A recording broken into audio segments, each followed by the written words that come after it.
Hi there, I'm nicodehaan, and welcome to Living a Primal Lifestyle, where we explore a return to a more balanced and natural wild world. To recover our natural health, regain our rights and freedoms. I'm Ellen Daha. It's a beautiful day in Durango, Colorado. 57 degrees, was down to like 35 or 36 last night, but there's a warming trend coming. Well, it's a little resurgence of winter around the country, which is kind of nice. I don't know about the east. It's I think it was spring. pretty hot there. It's spring, and weather's unpredictable. And Yeah, just especially like here it in the is in mountains. winter, summer, and fall. That's true. Please subscribe to our YouTube channel, Living a Primal Lifestyle. Hit the notification bell and the like button to help our channel grow. We also post the show on Facebook and LinkedIn for your convenience. And all topics for today's show are in the show notes and the videos below in the description, so you can follow along and do your own research.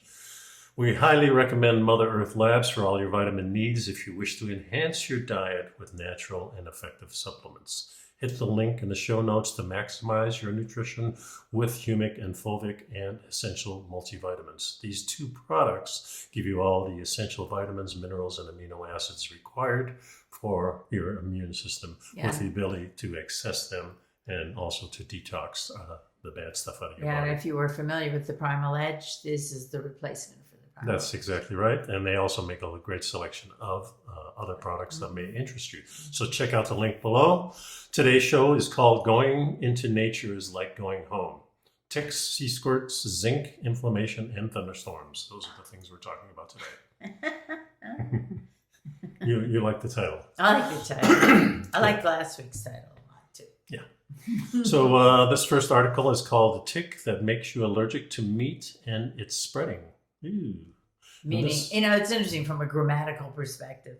It makes you allergic to meat spreading, is what it says. Well, that's only for spreading meat, I think. Yeah, I don't know. But anyway, the idea is the tick is spreading. Yeah, it's the Lone Star tick. And a little story here, Christina Carlson didn't think much about the tick she pulled off her torso while she was hiking in the mountains of North Carolina in September 2020. But back home in Mississippi, a month later, Carlson complained to her doctor for aching joints, a bloating feeling in her stomach. Her doctor ruled out rheumatoid arthritis, and a blood test didn't turn up anything definitive. Then Carlson started having eye infections. In February 2021, she suddenly found strange rash on her face. An urgent care facility doctor treated her for shingles, but that rash didn't get any better.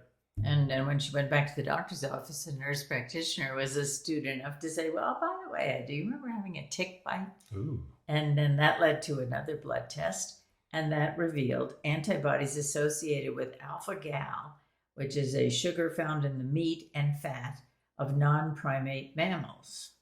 Yeah, alpha-gal syndrome, AGS, is an allergic reaction that arises after someone is bitten by a Lone Star tick, named for the white dot on the back of the adult females. The ticks are historically located in south central and southeastern United States, and they transmit the alpha-gal molecule from mammals they've been feeding on.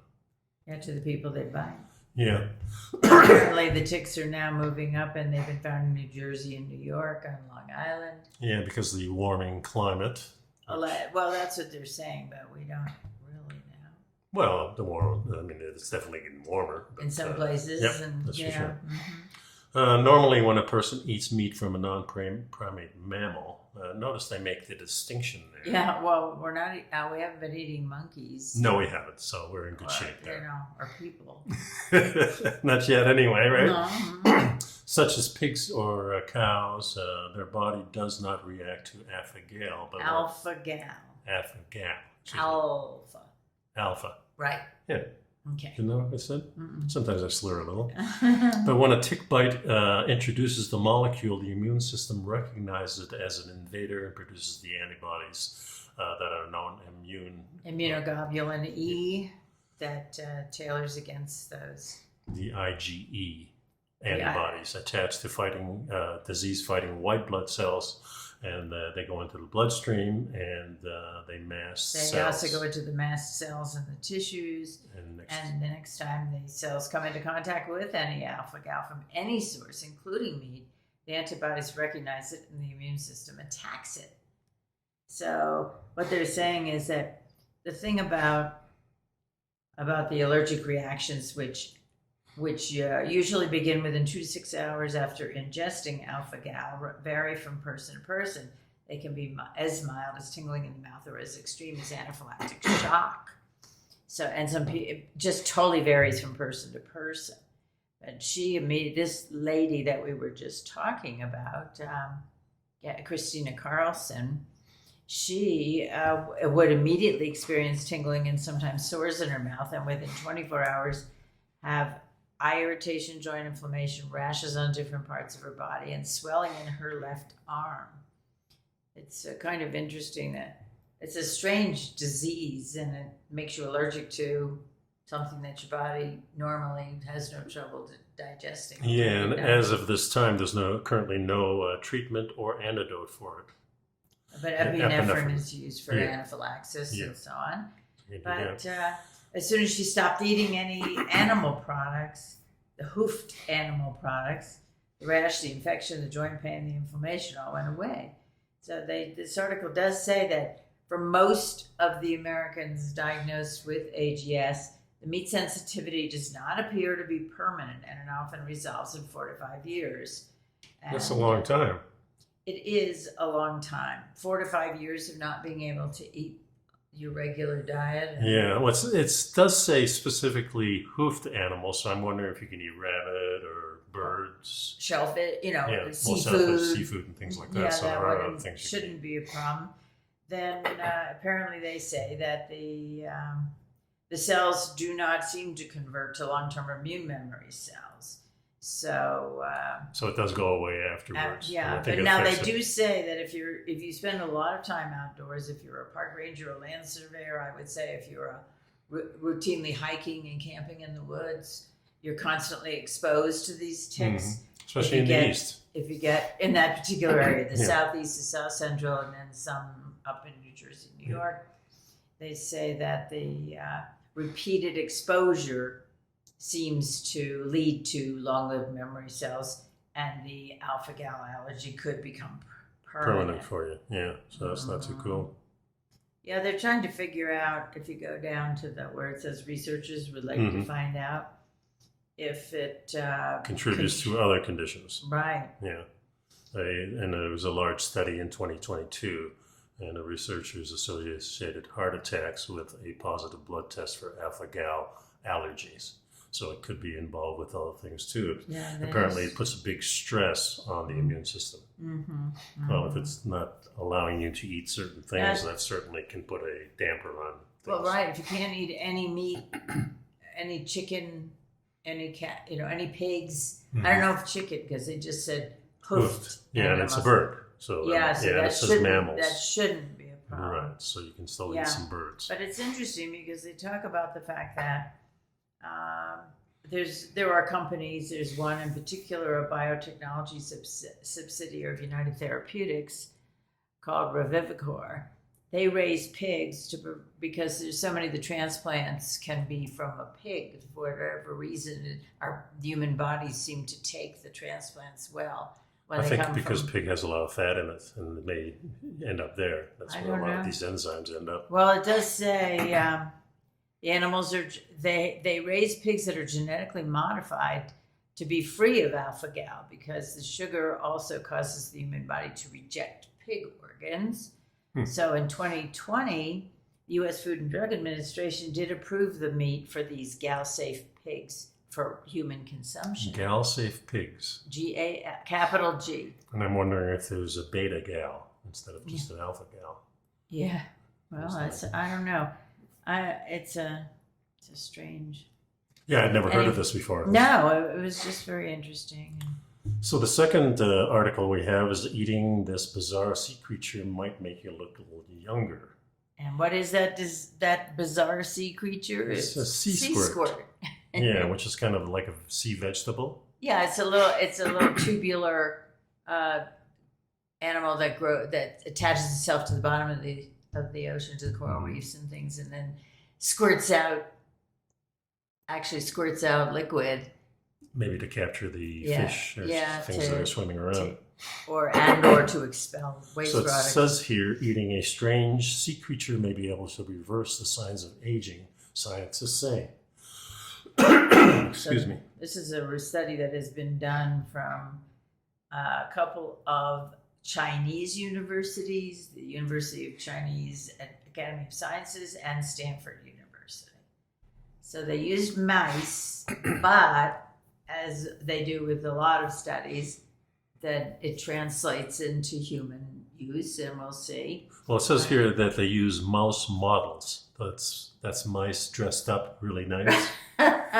Walking down the runway. That's right. Just prancing, kind of. So the researchers found that supplementing a diet with sea squirts, more formally called the Diacea. I don't know. Acidicea. Acidicea. May reverse the signs of aging in an animal model, and the model being the mouse. Mm-hmm. The sea creature can be eaten raw and has been long featured in dishes from Korea, which makes the sea squirts. What makes the sea squirts so promising? They ask. Yeah, and apparently the sea squirts have a substance called plasmalogens. I had to look up the And the plasmalogens are vital to the process that our bodies use. These substances are normally found in our heart, the brain, and the immune cells, and they occur naturally. But as we age, our body carries fewer plasmalogens, and then the loss of that substance in the body is characteristic of a number of neurodegenerative diseases. So the question is, if you add more plasmalogens as you age, is that going to help reverse or slow down the signs of aging? Yeah, and it could open the door to new supplements, they say. Yeah, they say also that the researchers have found that plasmalogens were able to stop cognitive decline. That's important. And then the aged mice did grow back new hair that was thicker and glossier than that of aged mice who didn't receive the supplements. It's very interesting. One of the tests was using a pool of water with a single platform because mice don't care to swim really. They can, right, so but they're looking for the platform. So they're always looking right away for the platform. The older they get, the less they're looking, they're struggling. The less they can't remember where the platform is. And they were saying in this particular study, they struggled to find the platform even though they had 5 days of training on where the platform was. But as soon as they added plasmalogen supplements in their diet, the mice began to act more like the younger mice, and so and particularly helpful in the brain, apparently. So we said, okay, well, what the heck is a plasmalogen? And so we looked it up. Yeah, so that's the next link there. And plasmalogens are a unique family of cell membranes that contain a vinyl ether bond. Basically, it's a very technical article, and it's interesting to look at and so on. But I did what I gathered from it is under the key plasmalogen functions in the article further down. It says one of the main functions of plasmalogens is their effect on the physical structure of the cell membrane. The cell membranes containing plasmalogens have a different structure, being more highly ordered and rigid. Now, the thing that I found interesting is these are the cell membranes that are getting thicker. They're more pliable. They have better signaling. Yeah, well, that's the point. That's the word is neurotransmission, and exactly. the critical physiological function is neurotransmission, transmitting the signals from one cell to the next. Yeah, and these are really the fatty acids, in particular the DHA, which is a 22 carbon bond fatty acid. The fatty acids are joined to 2 carbons, blah, blah, blah. But basically it's the fatty acids again, and this always comes up in lipids, conversation. Those lipids. Yeah, these are lipids, and this is basically fat. And the healthy fats that we get from animals and we get from plants and we get from our seafood is a highly important thing. And this always makes me think of the 50 years of fat being vilified and go on a low-fat diet and things like that. And the huge rise in diseases that right, and come about. it's more, for me, it's always been more, what is the healthy fat? And healthy fat comes from healthy organisms, whether it's an animal or a plant. To me, doesn't make as much difference as that. It's not as technically... Well, it's not a trans fat, and it's not a... Yeah, but it's also not something that's manufactured artificially. Processed. Yes, or highly processed. That was the other term I'm looking for. It's not found... healthy fats are not usually found in things that are over processed. So when you start processing a food, whether it's an animal or a vegetable or anything else, I guess, it's just not as good. And the fats break down. These are sensitive things. They need to be in balance. And when we start messing with them, and the more we mess with them, it seems the more damage that they cause. And there's also the issue of the chemical reactions and the interactions of the different parts and compounds and hormones and enzymes. Yeah, and so when you start processing, you change that balance. Yeah, even the matter of cooking it depends on how that structure can survive it. So we cook many things and no problem, but if we cook them at too high a temperature or for too long, or using the wrong oil. Or using the wrong oils and things like that accompany that. Yeah. We're just getting back to the plasmalogens here. They're talking about, the neurotransmission is key to being able to live, basically. And they're saying that the processes in the nervous systems, in both the central and peripheral nervous systems, affect muscle contractions, pain and discomfort, awareness, cognition, vision, and many other functions of the body. And they rely on the ability of the cells to have that neurotransmitter released to pass the signal on to the next cell. So if they don't have that, these functions will undoubtedly be compromised, it says here. Yeah, obviously many physiological processes, both in the central and peripheral nervous systems, including... I just said that. Oh, you did? The whole thing? Yep. Okay, never mind. There are several other roles that these play in the body, and they include protection against oxidative stress, regulation of the cholesterol levels, and formation of optimal cell membrane microdomains, which is another membrane structure phenomenon that is required for the function of many membrane-anchored proteins. Yeah, so it's very interesting. Yeah, so it has to do with the signaling, the strength of the cells, the border of the cells. That's right. And the ability for the cells to let in the good stuff and kind of detox the bad stuff, kind of like for sure, and to pass on the actual neural signals. Yeah. Now in here, there's a couple of illustrations about it, and what I found interesting. The other interesting thing is the little video that the companies. There's two videos in here that talks about the structure of the cell and actually shows you how it does in animation. So pretty interesting article. Yeah. I found it interesting that a lot of the really good sources of these type of things come from the sea cucumbers, the plankton and things like that are essential. Seaweed. And of course, these are the things that the creatures that we eat, like of course, the salmon and the other types of fish, but also the bottom feeders. The bottom feeders are all feeding on these things. And those are really good for us. So it means we should eat more catfish? Catfish are really good. I love catfish. No doubt about it. I found this fascinating because I never heard of plasmalogens before.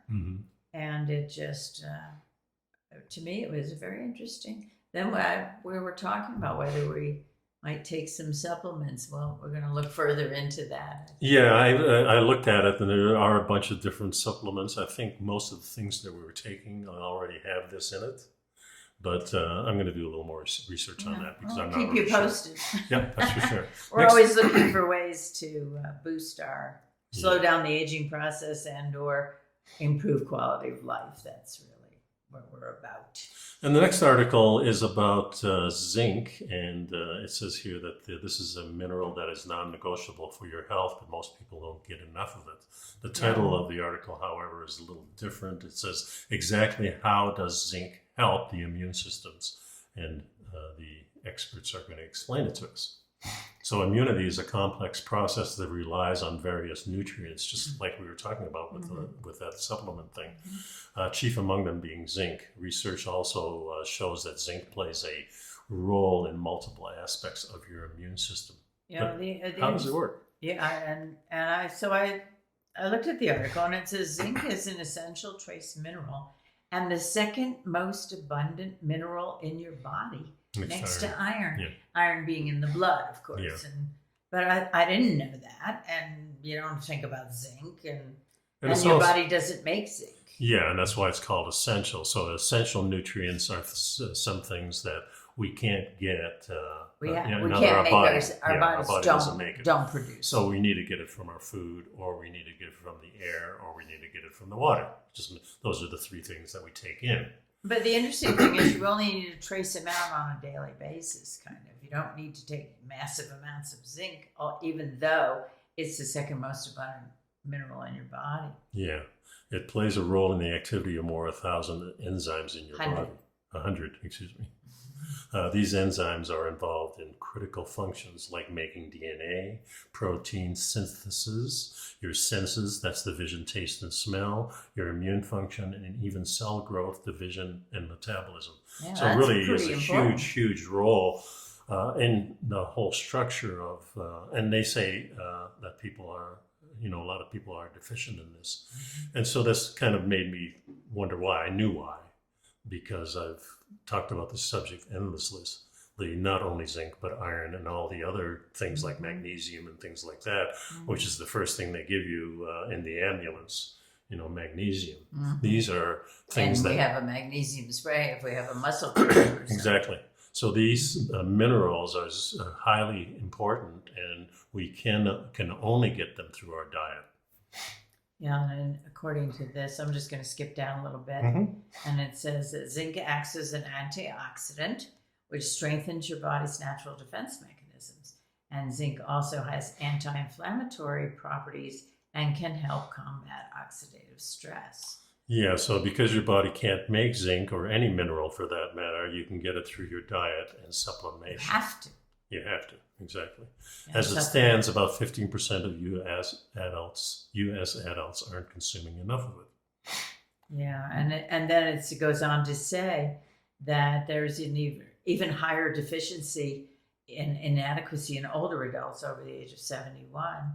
And as you grow older, you don't absorb zinc as efficiently, and so you really have to pay special attention. So you have to eat more of it. In a sense, because you, first of all, you perhaps are not metabolizing it if you're over 70 years old. It says over 71 here. And also, people tend to eat food that's easier to chew because of their teeth. Sure.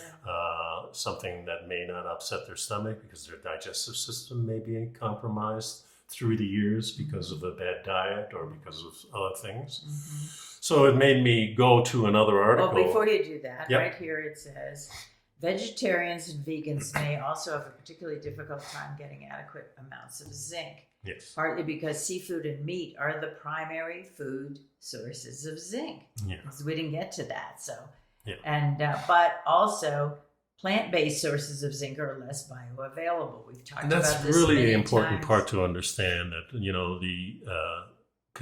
the people who are pushing the food are really pushing us towards more plant-based foods, whether it's just growing more vegetables and eating more fruits and nuts and things like that, or having these different types of food, like the chicken that's not chicken, but it's made out of plants, or the turkey that's made out of plants, or whatever they're thinking up next.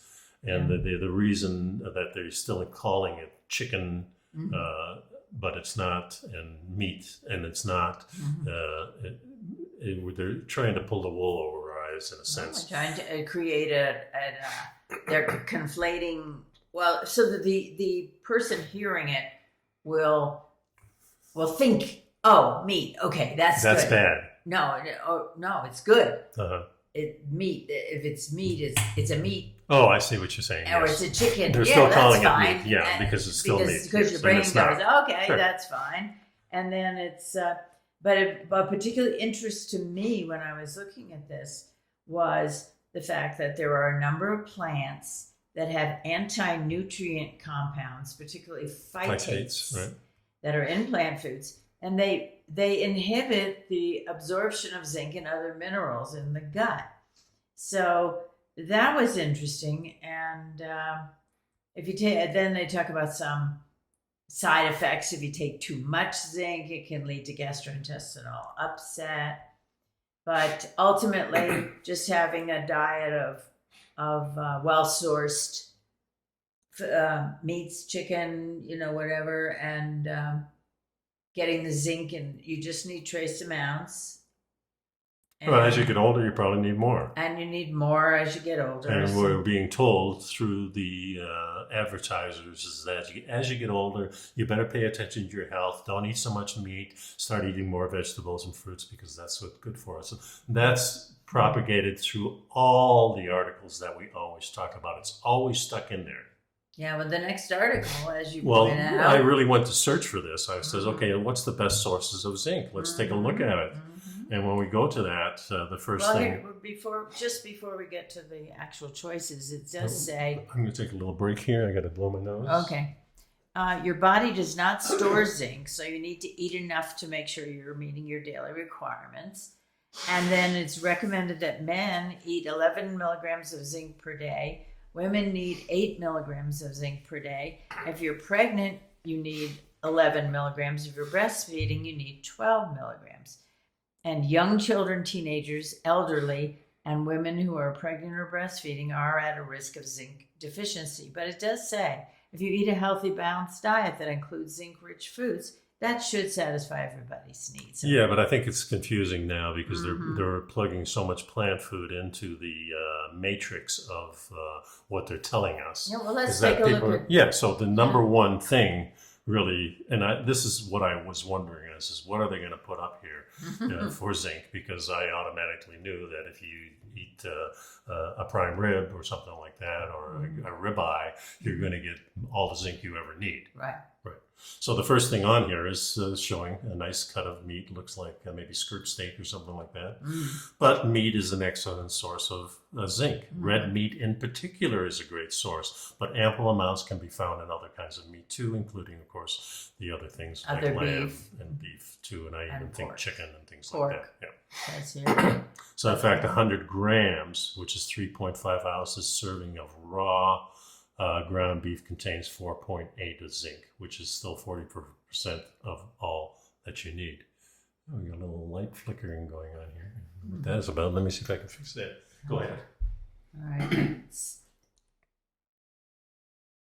It's that one, I think. Okay, let's see. So then it says then it talks about processed meat, however, has been linked to an increased risk of heart disease and some cancers. Yep.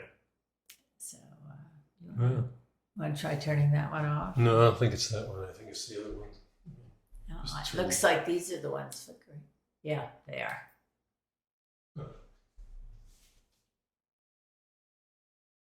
There you go.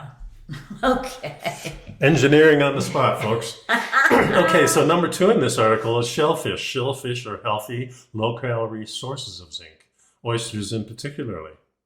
Yeah, but they also say Alaskan crab, shrimp, mussels. All good stuff. All good stuff, yeah. But, and if you're pregnant, make sure you cook everything thoroughly so you don't get food poisoning. Yeah. The number 3 on the list is legumes. Funny though, they don't mention like birds, chicken and things like that, which has zinc in it too. So, but legumes like chickpeas, lentils, and all beans contain lots of zinc. But that's where we got into the conversation about However, the they phytates. contain phytates, and these anti-nutrients inhibit the absorption of zinc and other minerals, meaning zinc from the beans or legumes aren't well absorbed as zinc from animal products. And these are the things that we're always saying.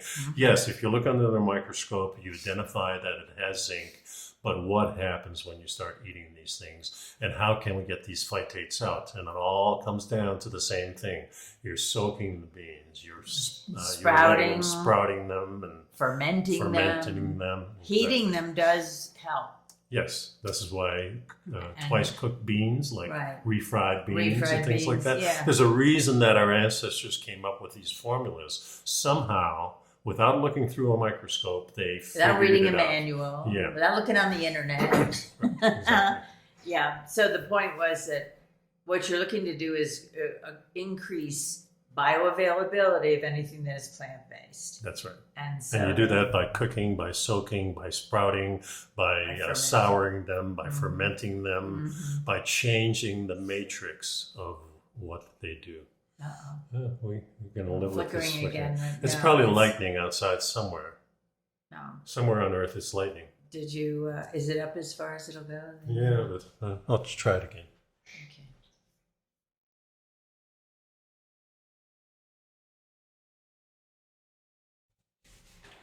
Boy, technical problems here. Not with our food, though. No, not okay, with number 5 on here. Number 4 is seeds. 4. Yes, seeds. And they talk about, let's see, which kind. Hemp seeds, squash, pumpkin, and sesame seeds, really, as being particularly good sources. Now, you have to be careful if you have any kind of, IBS or colitis or Crohn's disease, because the seeds or any kind of diverticulosis, the seeds do get stuck sometimes. Well, there's another thing too. Of course, a lot of times you can grind the seeds up and things like that, and that'll help. But it doesn't mention in here that they also contain the phytates. Seeds do not want to be eaten. They're the same as a bean. It's just a smaller form of it. And basically, they have the phytates in there. They have the anti-nutrients in there. So ideally, you would do the same thing to seeds as you would do to beans. Yeah, and I think that's important to and here we have the 5th category, which is nuts. And this the same thing. Nut is a seed. Yeah. It is like a bean. They're classified different because the structure is different and they have different shells and things like that. But again, they're still seeds. You open the pot, they grow in the tree as a seed. Yes. Yeah, even though they're... So interestingly, it says pine nuts, peanuts, cashews, and almonds can boost your intake of zinc. According to studies that have been done, people who eat nuts tend to live longer than those who don't, as opposed to people who go nuts. I was thinking that. Yeah.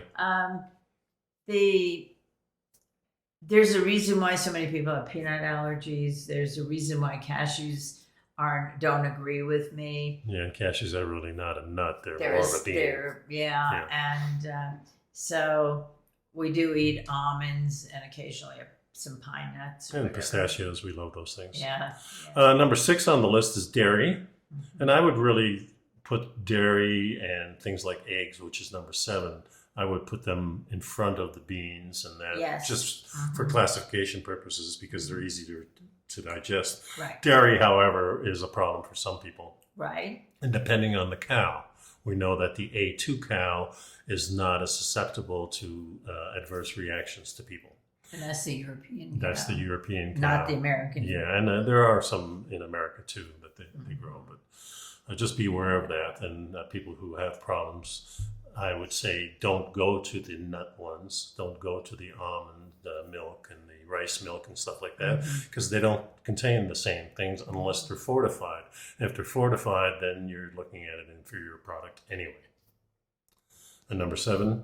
Well, the reason why is it inferior because a whole bunch of stuff got taken out in the processing. Now they put it back in to fortify it. Yeah, but they're usually not synthetically. using synthetic. Yeah, that's what I mean by that. Yeah. So eggs are a moderate source of zinc. Whole eggs are an important source of choline. Yeah. Which is something that the body absolutely needs. So I would put that in front of the nuts and the beans. And the whole grains. Whole grains also have phytates. Yeah. And, I know the first thing that I remember. And the phytates really bind to the metals. So when thinking iron, zinc, magnesium, very, very important for our diet. And yet the whole grain kind of hides it from us. So, well, it takes it out of our bodies, actually. Yeah. And whole grains can be very inflammatory because of the phytates. And so I remember the first thing when we first started the Primal diet, we cut out cereals and breads and all of the grain stuff. That was the most liberating part of the whole thing. It really helped my stomach alleviate all the symptoms that I've had for years, lifelong problems with my stomach.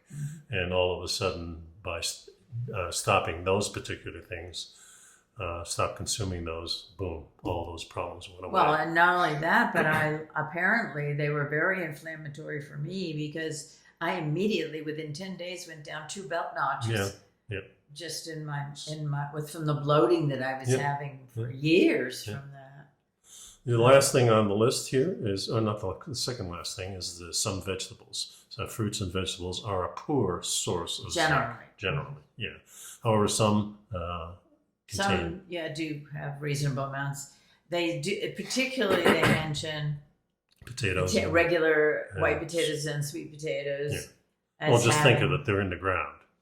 Yeah. So they're going to absorb it from the soil. Right. Yeah, so other vegetables like green beans and kale contain less, but they do have about 3% of your daily value. Yeah. And number 10, our favorite, yes, zinc is. Dark chocolate has a reasonable amount of zinc, and we do love chocolate. Yeah, well, we only eat dark chocolate, and but we eat a very moderated portion, and we don't sit down and eat an entire bar of chocolate or a bag of chocolate. Although I've been known to eat a little ice cream here and there. Yeah, but that's not the same thing. Not the same thing. The bottom line is the best way to ensure you're getting enough to eat in a varied diet with a good source of zinc, such as meat, seafood, nuts, seeds, legumes, and dairy. And whatever problems you have with any of those, just eliminate that or limit it. Yeah, or limit it. But usually people don't, unless you're bitten by a tick, don't have problems with red meat, which is probably the best source there is of this. So again, everything in moderation, reasonable portions. Yes. So now we get to the article about inflammation, how inflammation affects your diet. This comes from Eat This and Not That. The word inflammation might conjure up images of a swollen ankle after some missteps on a long hike, but inflammation also has emerged as a key factor in serious diseases. There are doctors that say every disease is caused by inflammation. Yeah, definitely too. And the problem really comes about is chronic inflammation and acute. So they're defining, first of all, they're defining what exactly is inflammation.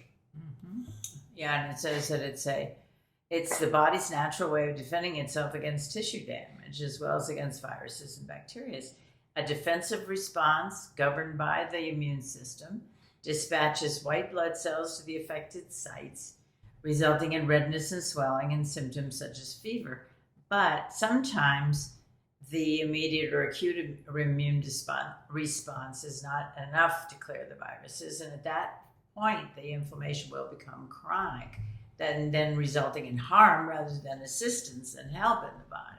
Yeah, and these conditions such as infection or HIV or hepatitis or what they call long COVID may be persistent viral reservoir. That's a reserve, right? Yeah. That's causing the chronic inflammation. And in this case, inflammation itself becomes the enemy. Yeah. So let's distinguish between the different types of inflammation. First, acute inflammation. It's what happens as a part of your defense mechanism to clear pathogens. If you're injured is the most recent one. They show a tooth or a gum being inflamed here. Right. But it can be anything. It can be you smacked your elbow on something and that becomes inflamed. And that's what they call acute. Sometimes acute means that the response is not enough. In other words, you have so many injuries, or the injury is so bad that your body needs help. Well, so acute works on a more contained situation. Like an injury. Then what happens when there's more damage, more inflammation, and the acute response doesn't do the job? Then they have what's called chronic inflammation, where the body fails to get rid of the cause of inflammation, such as viruses and bacteria.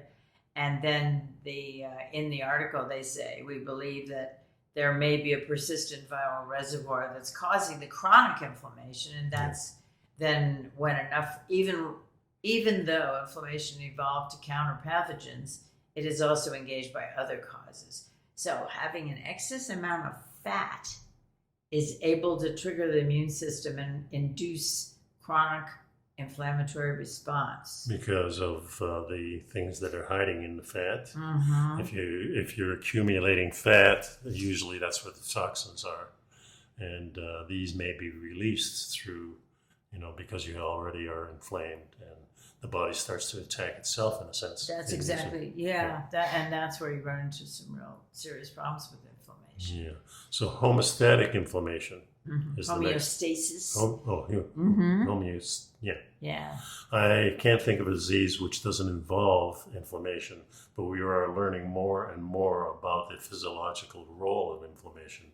This author says homeostasis ensures that we have a natural operation of different physiological functions like the heart rate, the breathing, the glucose levels, and insulin levels.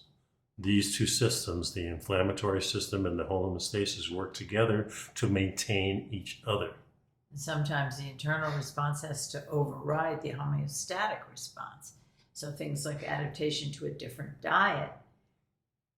Immune cells are now known to be able to sense the difference in dietary conditions and adapt the intestines for future absorption of these minerals. These nutrients. Yeah. This kind of events that are not necessarily related to the pathogens, but maintaining a physiologically inflammatory responses that are integral in order to maintain health. So your body is fighting something, and then maybe your body was in repair mode or something, trying to repair something else. Now it switches off because maybe you're digesting food, or maybe it's being so overwhelmed with whatever is causing the inflammation in the first place that it doesn't really clear everything out. Right.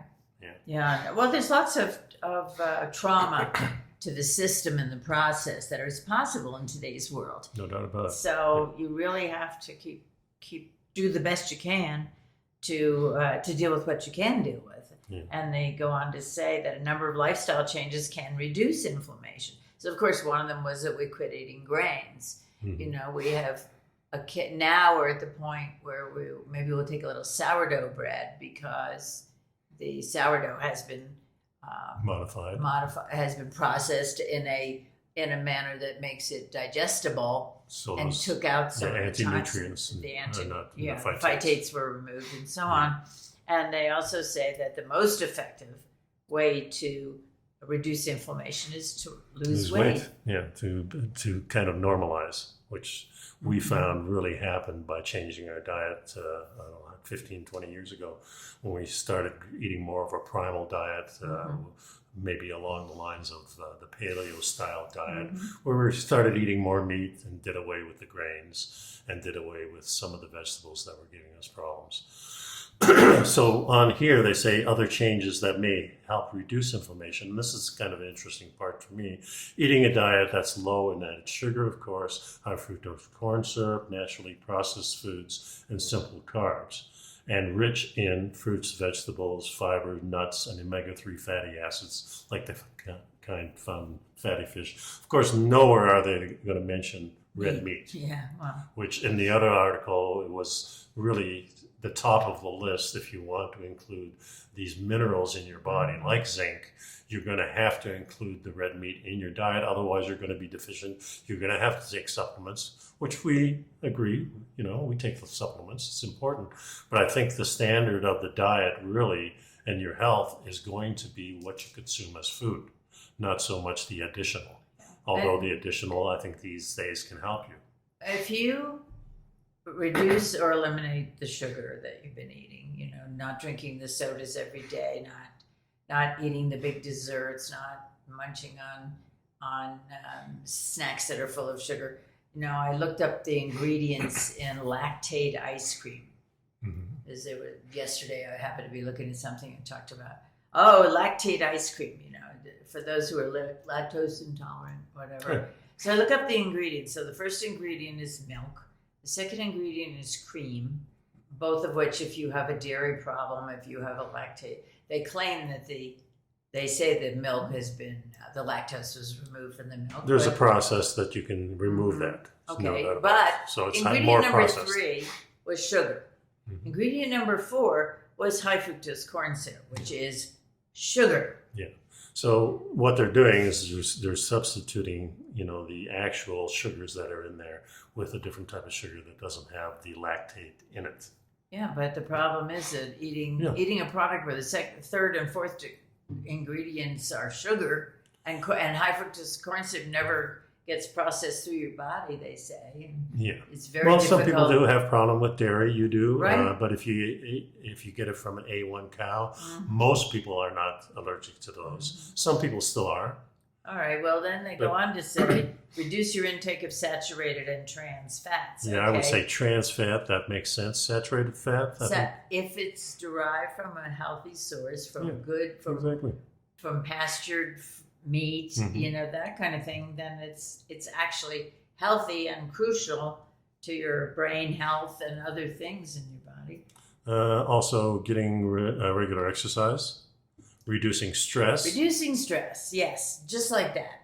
Yeah. Okay, that's on my list. Check. Yeah, I'm going to sit in a chair and reduce some stress. Yeah, how do you exactly do that? And we've talked about it in past shows, and we'll talk about it. Yeah, reading these articles, your stress may just go up.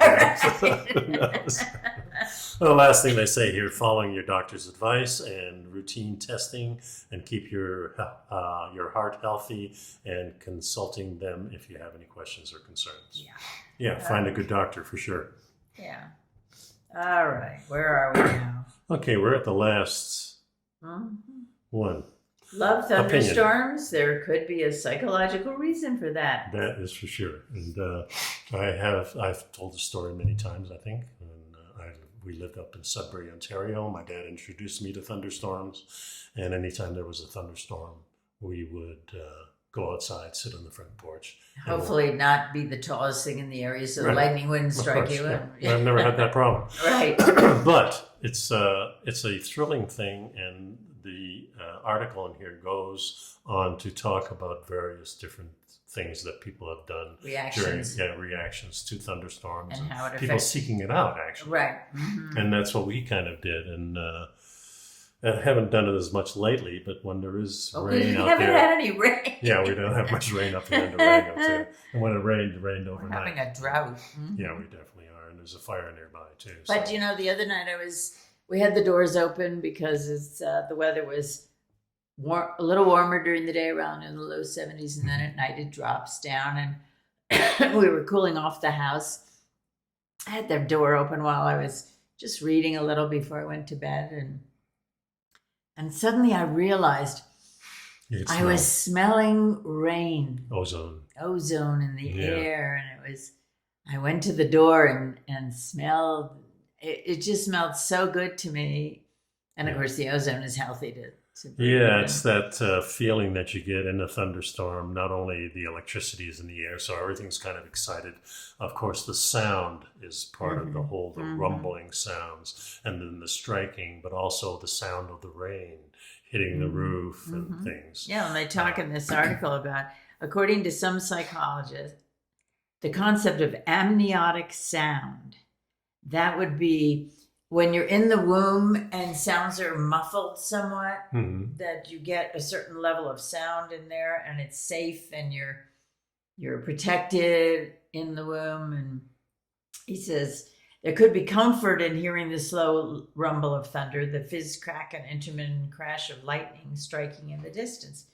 Much like babies are rocked and lulled into slumber, protected from the harsh, bright sharpness of the outside world in the womb, where it's dark and the sound is muffled. Perhaps we humans feel a resonance to being in utero when we're outdoors, listening to the sound of a storm somewhere far away, and while we are protected by sturdy bricks and mortar, Yeah. Well, also there's a feeling like it says here, listening to the wind howl at my window, the distant rumble of thunder, like waves lapping over the horizon or at the horizon. There's just something about the growl of an imminent storm, the power of it. And that's when you kind of are in awe of nature. There's so much going on and you're invigorated, and then you hear that clap of thunder, you see the lightning. That is something, that we can't really control, and there's power there. And, lucky it's not hitting us, but the exhilaration. And I think that's what I felt when I was on the front porch with my dad always. Yeah, Just, there was an acoustical engineer who was talking to this author and said, low frequency environmental sounds, such as that associated with the rumble of thunder, can invoke a heightened feeling of fear or panic, which leads to an adrenaline rush. So an example of that, if you hear a lion roaring in the savannah, you're out going, ooh, I better watch out. Yeah. And my tent's not going to help me. Right. When a thunderstorm occurs outside, as humans, we respond to the relative sanctity provided by the roofs over our heads, which protect us from nearby danger. So you can feel safe while vicariously enjoying the wildness of the storm. Yeah. And then he also talks at length about using the sounds as white noise, the sounds of rain, and helping you sleep. On those apps on our iPad, they have those, the battling brook, or the rushing stream, or the rain falling, and lightning, that type of thing too. Yeah, I'm not a fan of thunder and lightning when you're trying to go to sleep. I don't mind it. But it's that rolling thing. You don't want the crackling thing. It's just going to wake you up. Or the loud clap that shakes the whole house. They do mention a little pop culture reference in here. The most famous storm scene I can think of course, is during The Sound of Music, where Maria and Van Trapp children are first frightened and then invigorated, eventually taking to learning about... To leaping about. Excuse me. And singing Raindrops on Roses and Whiskers on Kittens. During the inclement weather, however, I was always spiritually... With Liesel, the eldest Van Trapp. Oh, that's the eldest Van Trapp child, the teenage stowaway that's sneaking out into the rain-drenched smock. For a rain-drenched smooch. Smooch. Oh. There you go. I got all these cracks in here. Oh, yes, I know. That's what it is. One of these days I'm going to buy you a new iPhone. Yeah, maybe so. For some reason, the image of kissing someone in the rain or having a kind of ethereal out of the ordinary adventure has captured our hearts and our collective imaginations for a reason. Yeah, and there's more references to movies. Yeah, so... What's really going on here? Yeah. Well, it's the electricity in the air, certainly. That excites everything. It's the spontaneous clap of thunder. And something you can't control. Something you can't control. But it's also the rhythm of the sound. And it says experts are saying that storms can be good for anxiety. Yeah, because it actually helps our brain switch off. So apparently we're always listening for things. I mean, that's like situational awareness at a very primal level. You're always, because survival depended on your hearing what was around you, and so you could get out of the way or run or defend yourself. Yeah, and it kind of puts me in mind of when I was watching some horse whisperer on YouTube, and the first thing he notices is the ears of the horse. When the ears are back, they're not looking for you; they're actually wary. Yeah. So you want the ears facing forward. Of course, our ears don't really move that way. No. So you can't tell. You have to look more at the eyes and the smile. Or you have to move your head to get the sounds coming in. Or just watch what in you're fact, saying. Whenever I'm trying to figure out where the sound is coming from, I'll be turning my head to see which ear I'm hearing it from. Right. And, Yeah. Yeah, it's interesting. It says the brain gets a signal from white noise that decreases the need for sensory input, and it calms us down. Similarly, bright sun tends to keep us stimulated. So this is an interesting article. There's even a theory of reverse seasonal affective disorder, SAD, which could see some of us feeling happier in the winter months. And that's normally the reverse. Yeah, the drop in temperature can be calming for some people who otherwise find summer heat oppressive. And well, certainly when we first came to Durango here, and it was our first winter, we were definitely more invigorated because I think we were first of all tired of the heat in the summertime. All year round. It had gotten to the point we had no winter in Florida. Yeah. It was just hot. Yeah. You get used to opening the door into a wall of heat. And here it was when it first got a little cooler, it was like I would open the door and go, "Oh, I need a little jacket." Yeah, it is different, and I like it. Not only just stepping outside, but the shower is cold when you turn on the cold water. Oh, the water's quite cold. Yeah, so that invigorates me too. Yeah. But I do love the seasonal changes, and that's one of the reasons we wanted to move here, is we wanted to feel that. I guess because I spent many years in northern Canada, northern Ontario, where we had, especially in the 50s, very, very cold winters. But as a kid, it doesn't seem to make that much of a difference. Kids don't mind the cold or the heat or whatever. No. But my visceral memories of spring in Boston are when I was first living in my very first apartment, and would go out and see the daffodils that were for sale and bring them back to my apartment and smell that air. And it was part of, it's tied inextricably to my coming of age, my feeling like an adult, and so on. So it's lovely. Somebody had a little thing on Facebook. It said, what smell, do you think of? What's a good smell or whatever?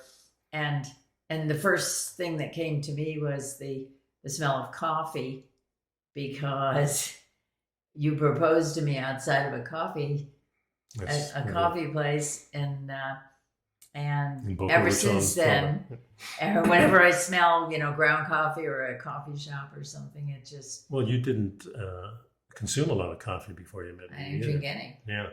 But I love the smell of coffee. Yeah. And I also love the taste of like coffee ice cream.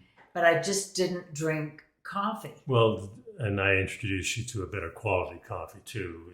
Well, it started with espresso. I think that crazy $5 espresso machine, but that's a whole other story. Yeah, that's right.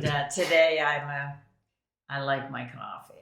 I'm not a huge coffee drinker in terms of, I drink about 2 cups a day, but it's good. It's all good. That is for sure. It's all good here, and that takes care of our show. Pretty much, yeah. Interesting show because of the good and the bad and all that stuff. I guess it's for me. It's important to be aware of your health. I think we have a lot of things that these days kind of shut the door on health, and certainly the past couple of years. We've encouraged people to stay inside, not to socialize, and also the constant bombarding of advertising of what not to eat. What? That reminded me when you said going outdoors. When we're talking, we have been talking a lot about getting outdoors and enjoying the fresh air and how healthy it was to go forest bathing and whatnot. And then we had this article about these ticks that can create a serious health problem for you. And that's just this one Lone Star tick.